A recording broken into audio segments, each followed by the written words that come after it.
Hello बच्चों, let's read the question. A bivalent metal form a salt with the oxyacid of a solid non-metal in which the non-metallic element has +5 oxidation state.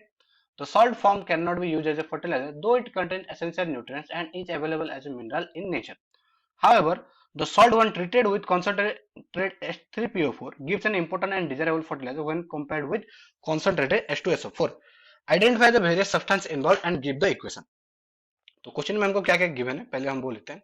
तो यहाँ पर हमको given है कि एक bivalent metal है, bivalent metal है जो क्या कर रहा है, एक सॉल्ट फॉर्म कर रहा है किसके साथ, एक सॉलिड नॉन मेटल जो ऑक्सी एसिड के फॉर्म में। तो अगर हम देखें तो बाईवैलेंट मेटल वो होता है यहाँ पर, अगर तो वो है कैल्शियम। कैल्शियम का जैसे तो वो होता है Ca2+ फॉर्म है तो वो बाईवैलेंट है। ऑक्सी एसिड, तो ऑक्सी एसिड अगर हम बात करें तो वो बनाता है यहाँ पर, अगर हम देखें तो वो कंपाउंड होता है CaNO3 क्योंकि नाइट्रोजन अगर हम देखें तो वो नॉन मेटल है।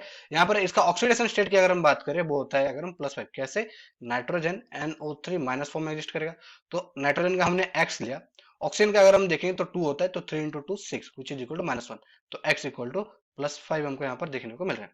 सॉरी -2 होता है तो यहाँ पर माइनस हो जाएंगे, ठीक है। तो इसी वजह से क्या देखना हमको, +5 ऑक्सीडेशन स्टेट है। तो बाइवेलेंट कंपाउंड हमको क्या देखने को मिला, वो था CaNO3 और यही हमारा एग्जिस्ट करता है इन मिनरल फॉर्म। ये हमारा एग्जिस्ट करता है इन मिनरल फॉर्म की अगर हम बात करें वो एग्जिस्ट करता है।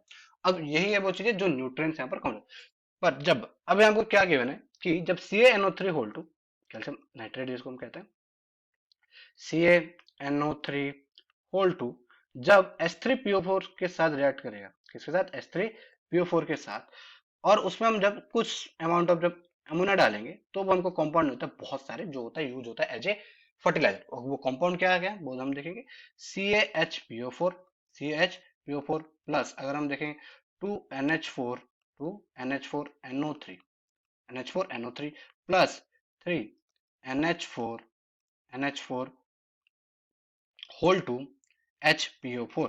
और ये जितने भी कंपाउंड है ये सारे यूज होते हैं एज ए फर्टिलाइजर। क्या हो जाते हैं यहाँ पर, अभी फर्टिलाइजर की तरह यूज होते हैं। तो यहाँ पर जो हमको गिवन है वो कंपाउंड कौन सा है, वो कंपाउंड है CaNO3 होल 2 और हमको यहाँ पर फर्टिलाइजर मिलता है जब वो H3PO4 के साथ रिएक्ट है, जब कुछ अमाउंट ऑफ अमोनिया वहां पर है। तो आंसर यहाँ पर क्या बन जाएगा, CaNO3 whole 2। I hope you understood well, best of luck.